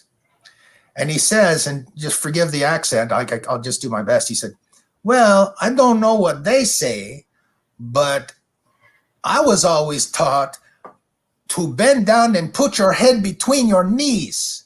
And Starlin says, yeah, and kiss your sweet ass goodbye. So that's the kind of night it was. But the reason I mentioned it is because that building, the telephone building, became the place in Manhattan where Fu Manchu had his headquarters that Shang-Chi in the first adventure had to fight his way out of. We thought he was in China for the whole adventure, and then he goes and in the last panel pushes the door, and it's got the Bell telephone symbol on it. And we got the name for Shang-Chi. Engelhardt had come to visit me in Vegas, and so I was staying with my dad at the time, and he had all of his books, and in one section was all the religion books. So he didn't have a name. He knew he wanted to say something about spirit, like chi. He had the chi part. So I grabbed the Tao Te Ching book, right? The I Ching. And we just did a little bibliomancy. We just flipped through it, grabbed something. It said, rising and advancing of a spirit, Shang. So that's how Shang-Chi got his name. Oh, neat. I never knew that. Well, I'm glad you asked me. Oh, you didn't ask me. Oh, all right. Why don't we go on to that nice... I love your segues, Scott. I just love them. Huh? I love your segues. Let's Are we go done with that? Let's go. We have all this artwork that I think people want to see and hear you talk about. Well, goddamn, let's get to it. Okay, how about the Marvel Fanfare 14 splash? All right. Mr. Cox? Nope, that ain't it. Yes, it is. Oh, the splash. I thought you were saying the cover. Nope. I didn't do the cover. I did the back cover. Yeah, okay. Well, that's why we have the splash. Yeah, this job. Now, you were telling me that you hated this job because it printed so badly and you forgot how much you liked it. Well, I hadn't seen the originals in years and years, and Pauline pulled them out just for this interview tonight. And when I looked at it, I see how clear the inking is and how the detail of the inking goes into some dry brush and some kind of grayed out, especially on the effects of Quicksilver running, because in the way they printed the comic, and it was on slick paper, everything was black. There was no gradation, and the coloring was pretty bad. Coloring was not by who it was supposed to be, which was my old partner, Jim Sherman. I thought he was going to color it, but he handed it off instead. So when I look at this today, I remember that, because I thought I did a good job. I remember working real hard on it, because this is another character that I just really like. I guess I have a weakness for the characters that look a little bit inhuman, like him in the Submariner, that you still try and make them look real and make them sexy. But I like all the inhuman characters. They were just, Karnak is great. Gorgon is great. And Joe Duffy wrote this story. I thought she did a lovely job. Yeah, no, it's definitely cool. One thing I'd like to talk a little bit about is your Submariner story from Marvel. We have... when was that published? Oh, wasn't that in like 1972? Oh, you mean that story? No. Okay. Can you show the two different versions of the pencils? Okay, let's start with this one. Okay. No, you can't show the two different versions of the pencils. That's the other job. No, I was actually talking about the other job. I was joking, but this is just phenomenal. This is beautiful stuff. Yeah, except that if you'll notice, Submariner's head was done by probably Marie Severin or John Romita. Oh, really? See, that's my favorite part. Yeah, that figures. And the pectoral muscles are not the way I would do them. Yeah. You can see that. I mean, that especially the panel page, the headshot, the close-up of Namor on the bottom left. That's just great. That's just beautiful. And this was me. This was the first full job I did for Marvel, I think. Well, certainly the first superhero job. And I was really trying to, show, yeah, I can do it too. And this is, so I work on the idea for the story. It wasn't just handed to me. So Mike Friedrich and I put the story together. And so this is, the Mermutants are my characters. This And of course, the splash is the splash that Wrightson refers to in that story that you asked me about, that he wrote about in the studio book. A look back. A look back. Was it? All right. Yeah, it was a look back. Okay. So let me give you a lead in first on this. So when in a look back, Bernie Wrightson tells a story about how Alan had done this really nice splash page of a mermaid, and he went into Marvel, and when he got there, apparently, like he played it up in the story that you had like stayed up for 3 days and you got it done. I don't know. No, he just said all night. Okay, all right, but true.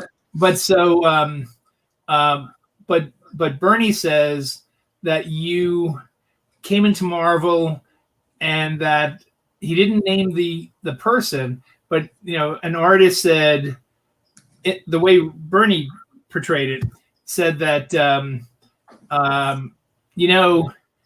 you're a hippie, you don't have a family, you don't have to pay bills, you can stay up all night. You know what this means? They're going to want me to work harder now. And when and years later, I'd always meant to ask Bernie about it, but I never did until this one time. And I went up to him and I said, so Bernie, I got to ask you, that story in a look back you tell about Alan Weiss, was that John Buscema who said that? And he looked at me and he goes, no, it was John Romita. All right, but when I asked you about this recently, you told me a different version of the story. So why don't you go in and all right. So yeah, I did work on it all night, and I thought it was pretty good. I thought so I come in with it, and they had John Romita had his art room. It's just one little room. I don't even think it had a window in it. Maybe it did. There's like 3 drawing boards in there. So Romita's at one drawing board, Herb Trimpe's at another drawing board. And there was another free board because I had to do one little correction. Just a little whiteout, something, nothing serious. I don't remember what it was. I think it was just that I saw it when I brought the job in and I wanted to fix a line or something. Because I remember Barry Smith walking by and saying, ooh, it's pretty good. What are you doing? I said, I'm just fixing this. He says, it's fine. So I do that, and Gil Kane comes in, and he's wearing an entire white suit. And he takes a look, and they start the conversation mostly between Gil and Romita. Herb is not really speaking. Herb is playing. He has a little car in his hand, about this big, and he's running it along the edges of the drawing board while he's listening. But he's listening, and they start talking about rendering.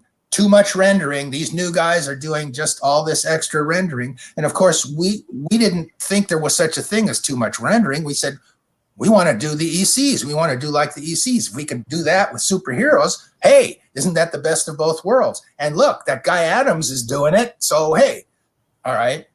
So I'm sitting and I'm quiet because Gil Kane is one of the 3 biggest influences in my life before I learned about the EC guys, before Woody, before Williamson, before Crandall, and then before there was a Neil Adams. So my wooden dummy, my little wooden mannequin who's over there, his name is Kirby K. Kubert. Those were the 3 guys that I liked the best, right? So, and then later on I saw Severin and I saw Russ Heath. But so I'm not going to, what am I going to argue with them? I'm this polite kid from out west now. I'm the boy from, in the Big Apple comics. He's from what is he from? Busted Jaw, Arizona, something like that. So, but I lived in Vegas. That's hardly a cowboy town, but it was a hell of a place to grow up, I'll tell you. So I'm sitting there, and Gil is walking back and forth, and he's not sitting, he's orating. Well, my boy, we've gone through, and it's the hay. They called it hay. The too much rendering and cross hatching. They called it hay.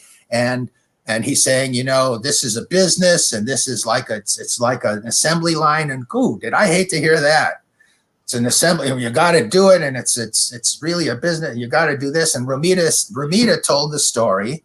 That's the version of how you heard it, or how Wrightson wrote it, which was, he says, yeah, I used to like to, try and bring some of this rendering in too. And I did a romance story. This is Romita talking. He said, I did a romance story, and I put all the, illustrative rendering. He's mentioning like, Briggs and Fawcett and all the classic illustrators. And he says, and I brought it in, and Stan loved it. He just thought it was great. He says, I'm going to have everybody do like this. So where Wrightson says that I was cornered at the elevators, that's not true. That didn't happen. I was cornered enough in this room with those three guys. But he said that at the end of the day, he was at the elevator, and 4 or 5 artists formed a semicircle around him, saying, what the hell are you trying to do, John? You're costing us money. We've got families to, wives to, children to feed. So Bernie combined the two stories. Yeah. So because Bernie's point is valid, is that we were all single young guys, and we were, footloose and fancy free. We just wanted to do good comics. Some of us didn't realize so much that it was a business. We thought it was art. But so now we tried to do it like art. And then, well, let me just finish off the punchline, because I was gonna tell you to. Go ahead. Oh yeah. I don't lose my place. I don't need an editor necessarily, Scott. So Alan, not for that. Not for that. You need an editor. All right, go ahead. No, we only need editors to lie to us and tell us about deadlines. Yeah, okay. This is what passes for editorial humor in the 21st century. So I'm there, and I'm sinking a little bit more and more in my chair as Gil is talking, and John says that thing, and I don't say a word. And then finally, they turned to Herb, because he hadn't said a thing. Now, I know Herb's style. I know what it looks like. He's drawing the Hulk in that kind of cartoonish, delightful style, but it's not real. It's not realistic. And I expect he's going to be on board with them. There's no question in my mind. And he says, so what do you think, Herb? And Herb's got that little car. It's burned in my head. He's got that little car, and he's running along, and he just very kind of calmly, absentmindedly almost says, I don't know. I think you should just do it the way you want to do it. Excellent. It's like a breath of fresh air. I mean, he saved my life that day, is what I'm saying. First job for Marvel, and I'm getting lectured by one of my favorite guys. Also, Gil Kane put him on the good horses list. In fact, I learned from Gil, because his were simplified, but the outside, the structure was so beautiful and graceful. Okay, so the only problem with Gil's horses, though, he kept on doing those upshots of the horses' noses. I don't understand it. That's true. He did do that. You should have seen the time that Wrightson was supposed to ink a Gil Kane a little sword and sorcery job, and it had a lot of horses in it. Bernie inked one page, and he said, "I'm done. See you later." So that's how that story actually went. And gee, what a wonderful first experience. First here I've done this Submariner, this guy that I've liked. I mean, I only saw the first Submariner in Fantastic Four #4. I hadn't seen the Everett stuff. I didn't see the Everett stuff till years later. Maybe Fantasy Masterpieces. But so Wrightson just kind of jumbled it, but he got an essence. Did I ever tell you the Gil Kane story about the only time I ever worked with him? No. Well, you can tell us that on your interview. This is my interview, pal. Go ahead. I'm pulling. Go ahead. So we were doing a crossover at Wildstorm, Wildcats Aliens, and Gil was going to draw it. It was inked by Kevin, right? Kevin Nolan. And unfortunately, Gil got sick and he had to bow out of it. Chris Sprouse wound up drawing it, also inked by Kevin. But we were going to put out an ad in Wizard, and I had called up Gil, and I said, Gil, we're going to put an ad out in Wizard. We're going to use this as a variant cover, but I need it quickly. Do you think you can do this cover in the next day or so, and then FedEx it straight to Kevin, and then Kevin will send it to me. This is before we scanned art. So Gil said sure, and I said okay. I'll send you reference on the Wildcats characters, and I said, do you need any reference for the Aliens characters, because it's a franchise crossover, Aliens, Wildcats. And he said, no, I got the Aliens covered. I said, okay, cool.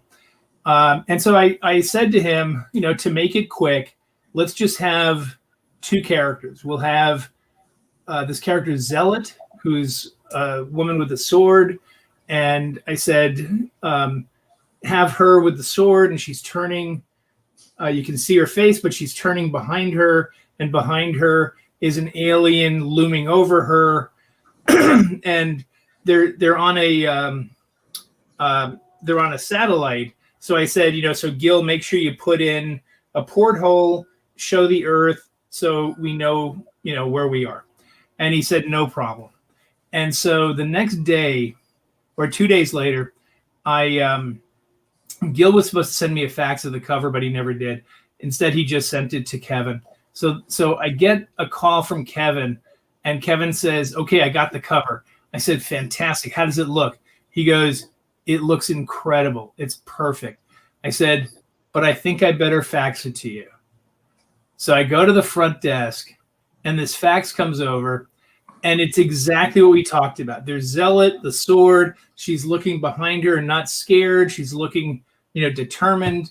The porthole with the Earth, and a big alien looming over her.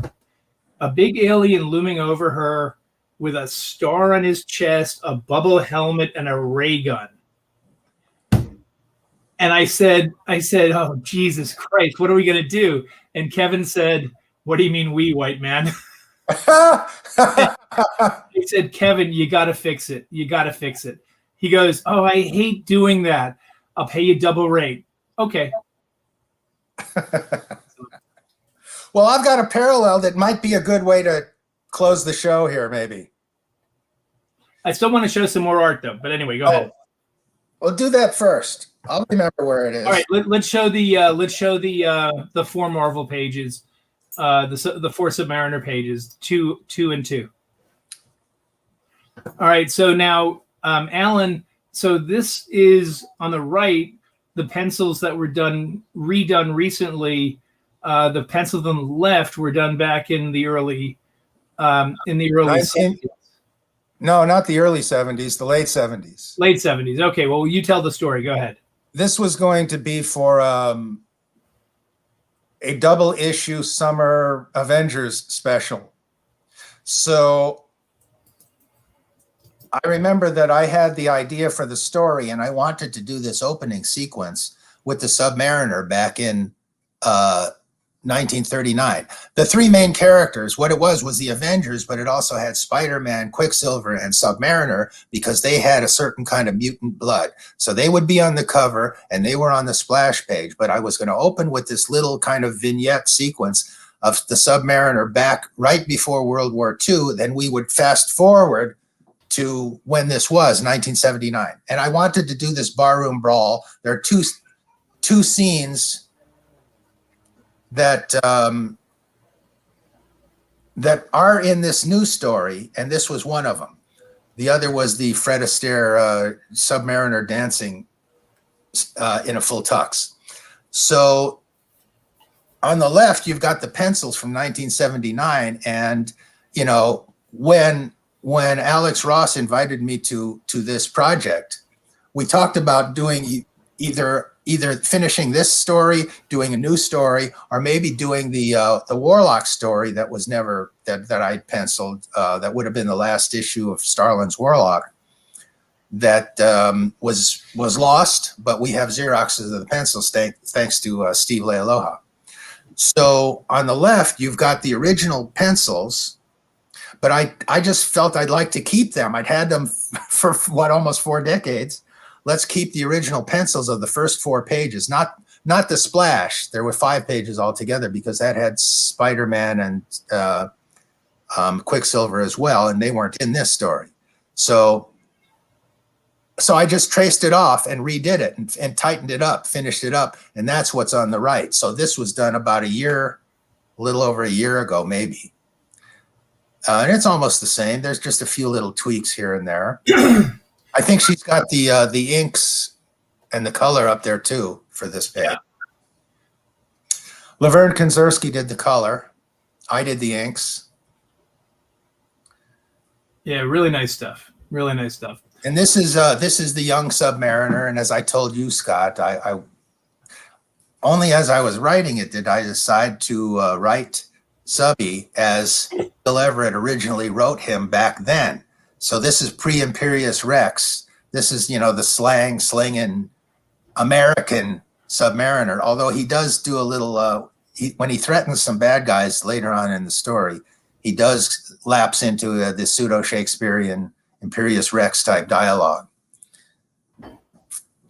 Yeah, no, I think it's really cool, the progression of original pencils to newer pencils to inks to color. I'd like to show Say where that story is. What's that? Say where that story is printed. In Marvel number 3. Which just came out a couple of months ago. And if you guys haven't checked it out, Marvel, not Marvels, but Marvel is a fantastic book that is shepherded by Kurt Busiek and Alex Ross, right? Yep. And I mean, besides your story, there's another great story by Jerry Ordway, written by Alan Brennert, who's one of my favorite writers, who never does enough comic work. He's too successful as a novelist now. That's not Marvel, though. That's the parallel Marvel Snapshots series. Okay. They're both parallel. They're the same thing in essence. You know better than me on this. There's some really nice stories in there. There's Brereton, a story by Brereton. There's a really fine one by Steve Rude, an Avengers story, as they looked in Avengers, early Avengers. That's just, all sorts of great stuff. I got to pick up all covers by Ross and fill-in story by Ross. There's a fantastic story by Hilary Barta, really cute. Hillary's great. Good one by Gene Ha. Gene Ha's got a lovely story in there. In one of it's 6 issues altogether. So I haven't heard yet if they're going to collect them, but of course they will. Get an alternate cover. Honestly, this could be an America's Best comics book. I think it's America's Best for sure. Yeah. All right. Let's show the cover that you inked over Sandy that we talked about earlier. The Solo Avengers 19 cover, one of my favorites by you. And one of my regrets in my art collecting is that I sold this cover. I bought it from Sandy in 1988. We had lunch together, me, you, and Sandy, and this is a great cover. I mean, look at that brushwork. That's just beautiful. Great. Yeah, great, I think this one is all brush. Yeah, and it just made sense for Sandy's stuff. You guys just make a perfect team together. To me, this is as good on Sandy as Craig Russell was on that Marvel Fanfare Scarlet Witch story. All right, why don't we? I really want to show. Let's show the Steelgrip stuff. Good. All right. So now, is this is inked by Jim Sherman here, right? Yeah. Yeah. And there's another page too, I think, right, Bill? Yeah. Yeah. This is a real fun series. Really, really good stuff. Well, that was just outline. That was for, I think, Amazing Heroes, not the book. It wasn't for the Steelgrip book itself. Okay. Actually, why don't we show? Unless you want to talk more about Steelgrip, I'm just trying to move through to make sure we can show as much art as possible. Here, let me show you this. Go ahead. This was the brochure. Stop moving it. I can't see it. That was in the Don't move it. of the first issue. Right. Oh, cool. The tool. This is the tool, but then as it keeps growing, this way. Very nice. Very cool. That's awesome. You want to talk about taking some time? This was a crazy idea. I didn't even know if I could do it, but I did it. And Shooter loved it, so he said, "Let's print 20,000 extra of these as giveaways when the book comes out." But this is a book that nobody really gives a damn about. They don't, it's not, I guess it wasn't superhero enough, but I think I was so proud of this idea. Oh, and this was also originally a redo of a Golden Age character. Do you remember which character that might have been? I do not. Well, I'll tell you, there's a clue in his first name. Sergeant Steel? Oh, that's not a bad guess. It's wrong, but it's not a bad guess. Steel Sterling. See, I should have said Sterling Hayden, but that wouldn't make any sense. So I'm glad I wouldn't have. Yeah. Right. But, sure. Hey, how about showing the two Young Tom Strong pieces? Moving on. So, Alan, this is when you and I worked together on America's Best Comics. I basically hired all of the artists whose work I really liked who were available. I even actually got Jose to do one story. Oh, yeah? Yeah, he did an 8-page Tesla Strong story that was phenomenal. Jaime Hernandez. Oh, yeah. Jaime Hernandez did a 4-page story too. But you did some really great work on this. Where you mostly inked yourself, although Al inked one, Kevin inked one on you, right? Yeah, I inked the first 6, and since I had something else happening for the second 6, I thought, let's see if we can just get a bunch of my favorite guys to work with on the inks on it. And I'd never gotten to work with Kevin Nolan, and he's one of my absolute favorites. And I had worked with Milgram. It was good to work with him. And this was the first time that we got to do the reverse, where Sandy Plunkett inked one of my stories. And then one of the stories was inked by Andrew Peepoy, who I'd never worked with, and he did a lovely job. And then one of my absolute favorites, if I can't ink it, give me Steve Lealoha, please. I'm gonna ask him to do something coming up. Yeah, not only a great elegant brush, really cool I'm guy. sorry. Too. What's say? Oh, I just said not only a great artist, but Steve's just one of the coolest guys out there. Absolutely. I got him to do the intro to the Houdini sequence that Tom Orzechowski had written, and it came out fine. So can we show the other What If splash, the one with the beast? So this one's interesting to me because, again, you're inked by Jim Sherman, who he's one of those kind of, to me, legendary artists who, for a brief moment, did amazing work, and then his work wasn't I don't know. A few years later, it wasn't quite the same. But his stuff on the Legion, he also got screwed on the Legion because Tiger, shut up, get out of here, go, come on, go. Sorry, my dog. But hey, Sam. Oh well. Shh. Get out of here. Come on. Sorry.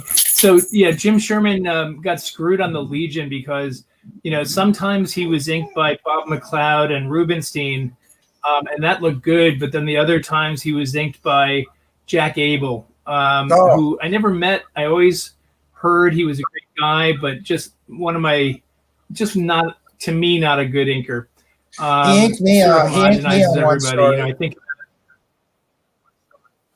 Yeah, he inked Golden on the story. He inked Kubert on a couple of things. Just not great. But then Jack, Sherman started inking his own work. Huh? Yeah. Oh, I was just gonna. Well, I just said then. Go ahead.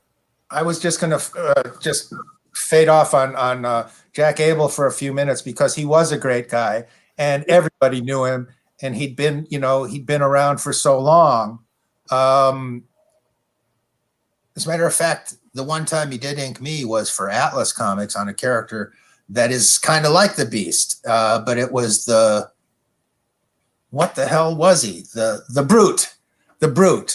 For Atlas, right? And I done these tight pencils, and I really didn't like. It doesn't look as bad now as it did when it first came out in my eyes. I just didn't think that he got it. But I love the guy, and he was up at Continuity all the time. So every time I went up there, I'd spend at least 40 minutes with him. And I'm only saying this to say, when they did a tribute book for Jack, a couple of years after he passed, Rich, I'm sorry, I'm not thinking of his name. Rich something or other put it together. Rick was a letterer that also did cartooning. And I'm not thinking. Yeah. I know who you mean. Okay, so he put together this book that was all tributes. So I did one page. I was just tickled by this page because it was just cramming everything into one page and it showed, I was kind of drawing myself as a kid looking at the war books where I was first deciding how to tell one from another. Kubert from Abel's inks on Gunner and Sarge. And then moving up past the Brute to the conversations we would have, because we would discuss. He knew everything about old-time movies, old-time jazz, classic jazz, and a lot of history as well. And he was funny. So it was just a joy. And there are panels in there that talk about and when I'd come in, because we had this running joke about the sound effect for the Tommy guns, which was butta butta, B-U-D-D-A. So, I'd come in, we'd hold up hands like the Tommy guns and go butta butta, and that's in that strip. And it's just a kind of a warm memory, butta butta, Jack. See you later. So you ought to see that. I wish I had included that. Not that it's a big deal. It's just kind of a curiosity, but it was a sweet little tribute page. And, we drew him. Everybody drew Jack. So there. He was in a studio with Woody and Sid Shores for a while in the 70s or 80s, I recall. I know that Alan Kupperberg was an assistant to them at the time. So, okay, I'm sorry I knocked you off your game there, but no, not at all. Right. I was going to say we should probably wrap this up soon. It's been a couple of hours. I'm sure Bill wants to go and go to sleep. It's already 11 o'clock out where he is. No, I'm wide awake, but okay. We should show a few more commission examples. Well, I was going to say, why don't we show the calendar piece and the commission that was done later? I can do that. And I also want to show the other calendar piece after that. All right, so this was a calendar piece that you did in the 70s, you and Starlin, and a beautiful piece of art. The Marvel calendars back then really had some exceptionally good stuff in them, in that streak from 75 to 81.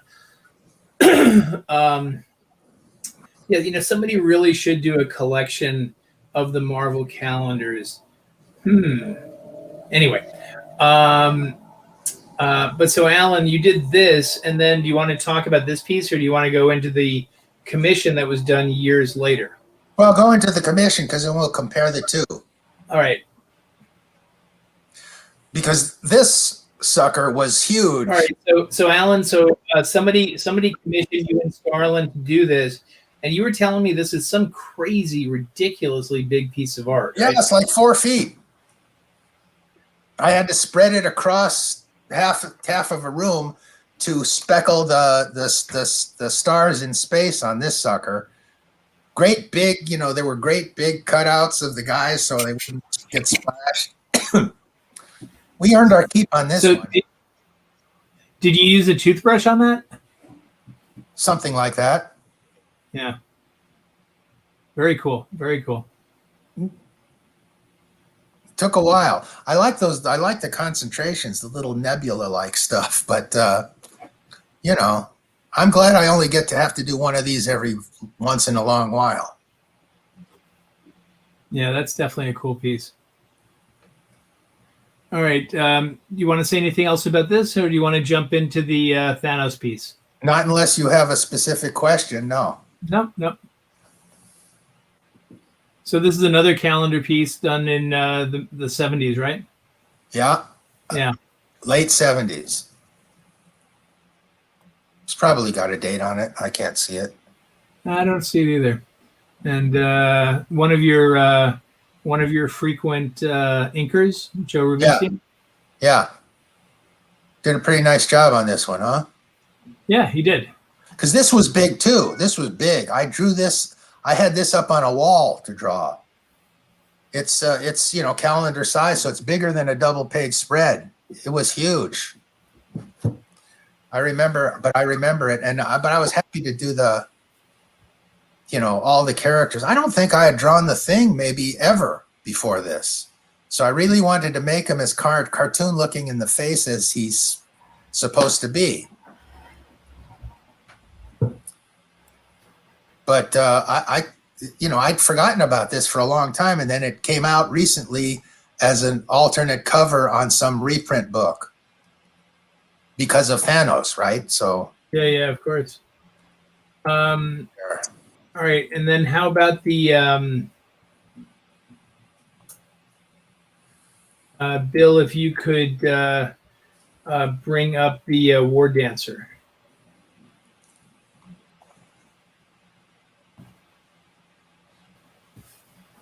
That's a really cool piece. The sequence that follows, I really liked in terms of continuity of falling away from this shot, tumbling and falling through space for like a whole page, I think it is. One thing that always struck me as very funny about this splash was instead of saying story by Alan Weiss and Jim Shooter and then written by Alan Weiss and Jim Shooter, why didn't you just put written by Alan Weiss and Jim Shooter? Don't ask me. I had nothing to do with it. I think Jim was he was doing that. Part of it, I think, was so that he made sure that the credits, because he was cutting the payments and royalties. Really, he wanted to make sure that they were appropriate for everybody involved, that they were proportionate and appropriate, and everybody that was involved in any way got their fair piece. That I do. Rick Parker. That's it. Thanks, Nick. Sorry, how could I have forgotten such an easy name like that? Yeah, it happens. But anyway, Alan, you had a story that Nick Barucci. That you said you wanted Flash to. Gordon, Nick. Flash Gordon. Where? What happened? You didn't call back. All right, go on. You were saying that you had a story you wanted to tell, and then we got into this other stuff, and you said you would close it out with that. Yeah, I can do that. So I had brought up how sometimes a group of us out on the town would end up at South Ferry. So on one of these psychedelic excursions, we did end up at South Ferry down at the bottom tip of Manhattan. And I'm talking Starlin, Englehart, Milgram, and me this time. This was the guys that I drew in that Kung Fu story. So we're out in front of the Customs House, which used to be it became the Indian Museum, American Indian Museum. And there are these four marvelous statues by Daniel Chester French, who's the guy that sculpted the Lincoln Monument and the Minuteman and a few other famous ones. So each one is a continent.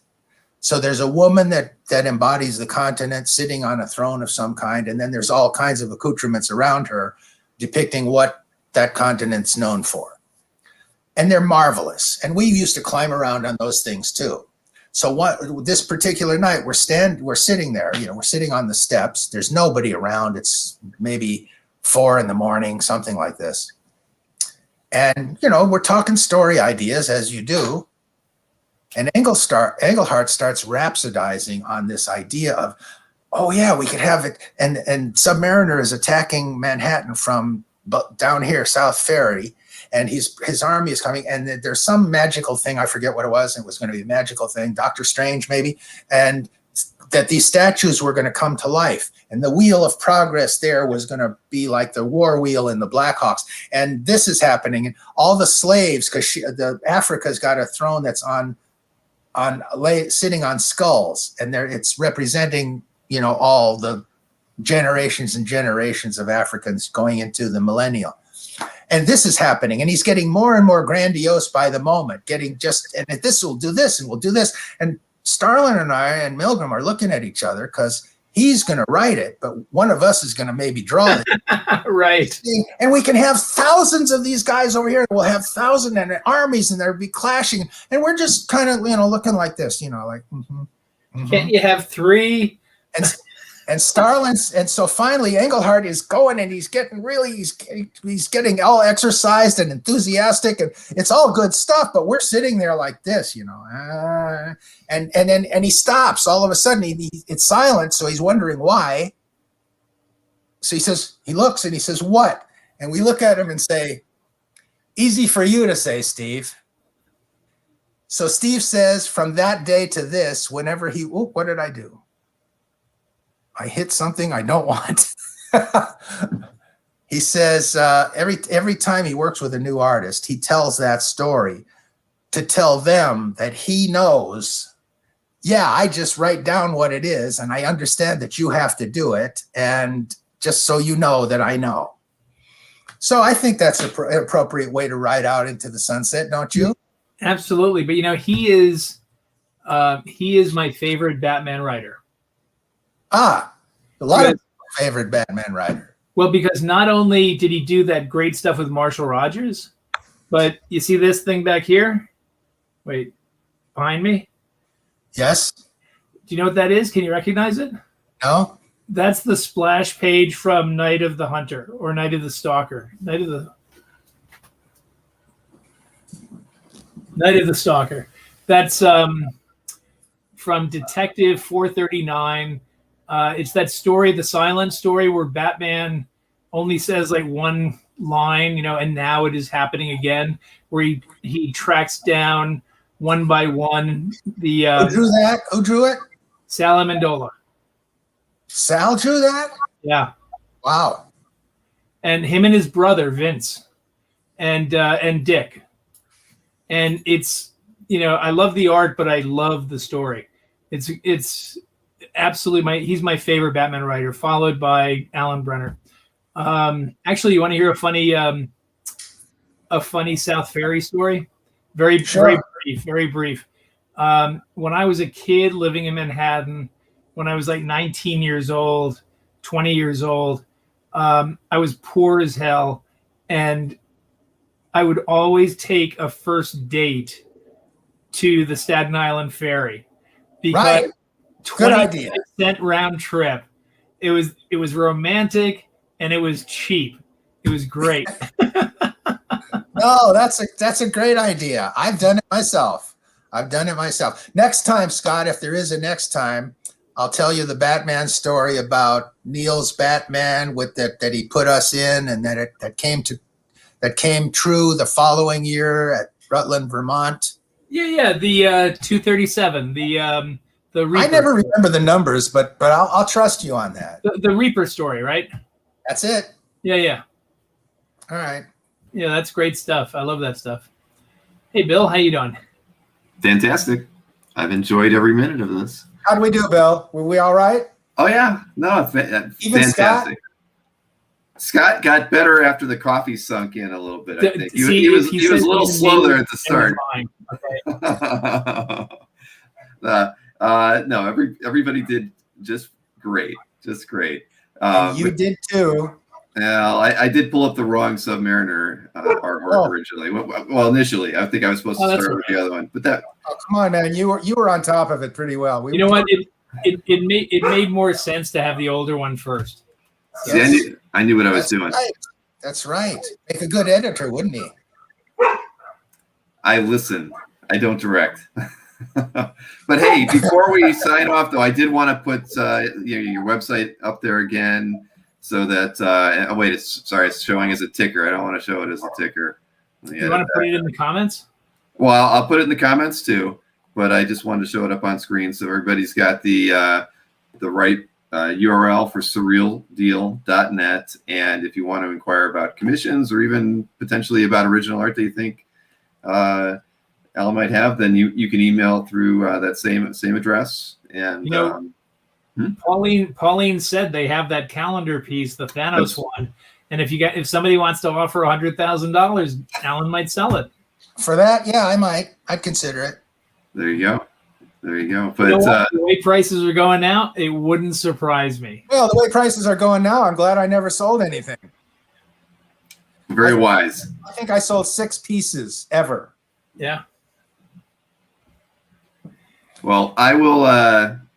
On that note, don't sign off because I did want to ask you a question after we're off the air, Alan. But everybody, both you guys, I sincerely appreciate it that you both took the time tonight. Alan, it was great.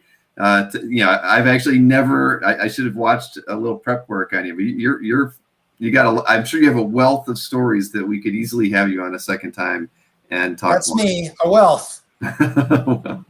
All right. So thank you everybody for tuning in. We had a really nice audience. I think there was over 80 people watching us at one point between Facebook and YouTube. So that's fantastic.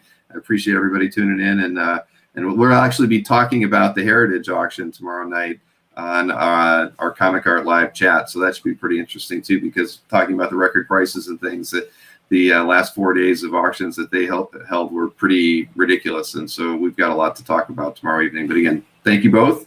Thanks for everybody for tuning in, and we'll see you again tomorrow. Good night, everybody. Bye, folks.